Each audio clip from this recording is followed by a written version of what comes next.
ಭಾಗವಹಿಸಲಿಲ್ಲ. CM kurti ಕದನ, ಅಧ್ಯಕ್ಷಗಿರಿ ಕದನ ಅಂತದ್ ಯಾವುದು ಕೂಡ ಇಲ್ಲ. ಡಿ ಕೆ ಶಿವಕುಮಾರ್ ಅವರು ವಿವಿಧ ರಾಜ್ಯಗಳ ಒಂದು ಚುನಾವಣಾ ಸಮಿತಿಯಲ್ಲಿದ್ದಾರೆ. ಅವರು ಕೆಪಿಸಿಸಿ ಅಧ್ಯಕ್ಷರು ಇದಾರ. ಹೀಗಾಗಿ ಡೆಲ್ಲಿಗೆ ಹೋಗಿ ಮುಖಂಡರನ್ನ ಭೇಟಿಯಾಗುವಂಥದ್ದು ಸರ್ವೇ ಸಾಮಾನ್ಯ. ಇದು ಅದರಲ್ಲಿ ಏನೋ ವಿಶೇಷತೆ ಕೂಡ ಮಾಡುವಂಥದ್ದಿಲ್ಲ. ಮತ್ತು ನಾಯಕತ್ವ, ಇನ್ನಿತರ ವಿಚಾರಗಳು, ಮಂತ್ರಿಮಂಡಲ, ಯಾವುದೇ ವಿಚಾರಗಳು ಇವತ್ತಿನ ದಿವಸ ಅವೆಲ್ಲವೂ ಕೂಡ ನಮ್ಮ ಕಾಂಗ್ರೆಸ್ ಪಕ್ಷದಲ್ಲಿ ಪದೇ ಪದೇ ಹೇಳ್ತಾ ಇದೀವಿ. ಇನ್ನು ಮುಂದೆ ಕೇಳಕ್ ಹೋಗಬೇಡಿ, ಇದು ಹೈಕಮಾಂಡ್ ಬಿಟ್ಟಂತ ವಿಚಾರ. ಹೈಕಮಾಂಡ್ ಏನ್ ನಿರ್ಣಯ ತಗೋತದೆ, ಸಿದ್ದರಾಮಯ್ಯನವರು ಹೇಳಿದಾರ, ಡಿ ಕೆ ಶಿವಕುಮಾರ್ ಅವರು ಹೇಳಿದಾರ, ಎಲ್ಲರೂ ಕೂಡ ಕಾಂಗ್ರೆಸ್ ಪಕ್ಷದಲ್ಲಿ ಹೈಕಮಾಂಡ್ ಸುಪ್ರೀಂ, ಅಂತಿಮ. ಹೈಕಮಾಂಡ್ ಅವರು ಇಷ್ಟೆಲ್ಲ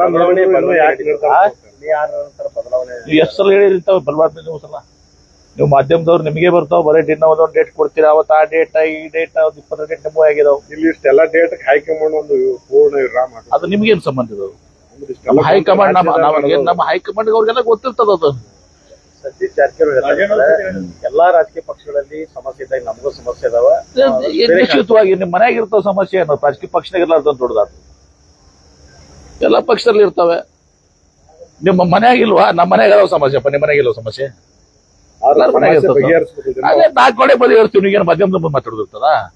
ನಮ್ಮಲ್ಲಿ ಏನೇ ಸಮಸ್ಯೆ ಇದ್ರೆ ಹೈಕಮಾಂಡ್ ಅದೆಲ್ಲ ಗಮನಿಸ್ತಿರ್ತದೆ. ಹೈಕಮಾಂಡ್ 4 ಕಡೆಯಲ್ಲಿ ಅದನ್ನ ಬಗೆಹರಿಸ್ತಾರ. ಗೌಡ್ರೆ